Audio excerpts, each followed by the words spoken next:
Hey everybody, Alan Brochstein from 420 Investor and New Cannabis Ventures here with your weekly update. I hope you had a good week. The cannabis stocks did. Not as good as 2 weeks ago, or actually 3 weeks ago, but better than the week before. This is based on something I share with my subscribers at 420 Investor, and it's really an effort by me to keep a wider audience informed on what important is going on in the cannabis market. So this week, in terms of big picture news, there were two things that I shared with my subscribers at 420 Investor.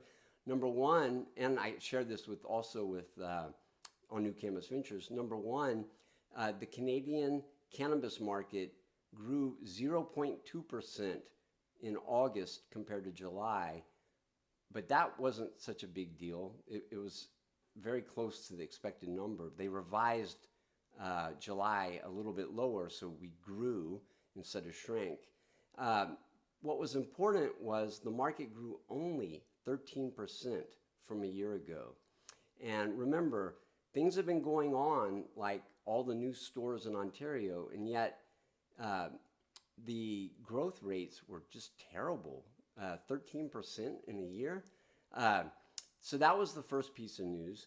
And the other one, just that I did share with my subscribers, was there was a leak of a German plan to legalize for adult use. It's not a finalized plan, it's just a discussion. And I will say it was kind of scary. I don't think that people should be investing based on Germany right now. Not yet. So I did share 4 written documents, not just 4 things in writing, but these are 4 documents with my subscribers during the week. I always share on Friday 3 pieces, and I did that yesterday too, but in the prior week, I shared the 420 Investor Weekly Review, the 420 Investor Model Portfolio Composition, where I compare my subsector weightings in my model portfolios to the index, which is the Global Cannabis Stock Index, and also a subsector review. And in that one, I pick a date, and I've done 3 straight weeks in a row of just month to date. It's been that kind of month, right? And then I showed charts of similar companies if they're in the same subsector and they're similar market caps. And so I did that, but I also wrote my 3rd piece for the upcoming November edition of the 420 Investor newsletter, published monthly. And that was titled, Why I Added This Large MSO. And without really going into that, I will tell you I cut it in half yesterday. So I wrote this on Sunday explaining why I bought this large MSO. It was literally, I still own a small amount, literally the only tier 1 MSO that I own, but I cut it in half 5 days later. And then this week, just going over the news, there wasn't a lot of news, and it seems like it was limited to the first part of the alphabet. I double checked that. No, it is a fact. All the things I'm about to say, I have a 32 name focus list team, and everything is A to G. So hitting those in alphabetical order. Ascend opened its first Pennsylvania dispensary.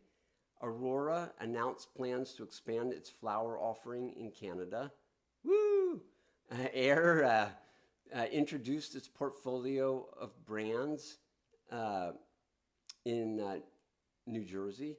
And so I think, I don't remember exactly, but they have their own stores, so they're talking about selling them in the stores. But I think more importantly, they're talking about selling branded products to other dealers. And, you know, the New Jersey market is still very immature as an adult use market. And it was never a large medical market by the number of participants. And the reason it's immature is there just aren't that many stores yet. So I'm very optimistic about New Jersey, just not today. I did Air. CEA, which is CA Industries, is offering a water treatment service in partnership with another company. Canopy Growth introduced 2 Ace Valley brand cannabis infused gummies. They sounded stupid, but oh, good. Good to see Canopy Growth doing something. Kronos Group named a new SVP head of operations. His background was from Peace Naturals, who Kronos bought. And they got rid of this guy who joined them from Supreme, and they didn't really say about if he quit or if they fired him, but whatever. Cresco opened a second dispensary in Pensacola, Florida. It's their 20th in the state. Remember, they bought into that market, and I think they had 8. They've continued to add to them. The next one is Cureleaf. 2 pieces of news there. They opened their 4th Maryland dispensary, and also their Cureleaf International operation put out some sort of research showing how good their CBD mixed with another painkiller was for pain killing. Surprise, right? Fire and Flower raised more money from the same partner, Couche-Tard, and it was split between debt, 11 million Canadian, and equity with warrants, Canadian 5 million. Green Lane launched a new house brand called Groove. It's ancillary hardware, and the idea there is to have good quality at a great price. And then finally, I'm sure you already heard this, but GTI announced kind of out of the blue, and I think people overreacted to it, but they announced that they're doing a test basically in Florida with Circle K, which is owned by Couche-Tard, which is the Fire and Flower investor, in 10 stores, 10 Circle K stores in Florida. They're going to have like a kiosk, basically, I think is the right way to describe that. That was it. The markets last week, as I mentioned, were good. The overall stock market went up, but our market went up more, measured by the Global Cannabis Stock Index. It was up 4.1%, more than double what the S&P 500 went up. It felt like the S&P 500 was up a ton. It was only up 2%. Up, down, up, down. And so month to date, the S&P 500 is up 4.8%, and we're up 8.4%. So we're winning. That was after a terrible, terrible September. So it's nice to be winning again, but it's so early and so insignificant, I wouldn't get excited right now based on that. And the index is now down 62.8% year to date. 62.8%. Wow.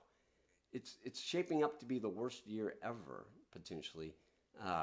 So that's it. I run some model portfolios, and just very briefly, it was a great week. It's not a great year, absolutely, but relatively, not for flying high, because I'm measured against cash, and it's down now 40% year to date. That's worse than cash, unless your idea of cash was like long zero coupon bonds. But this week, it was up 5.5%. That's more than the market. It's 4.2%. And it's up 20.1% in October. So before I pat myself on the back or sound like I'm bragging, I had a great July and a good August and a terrible September.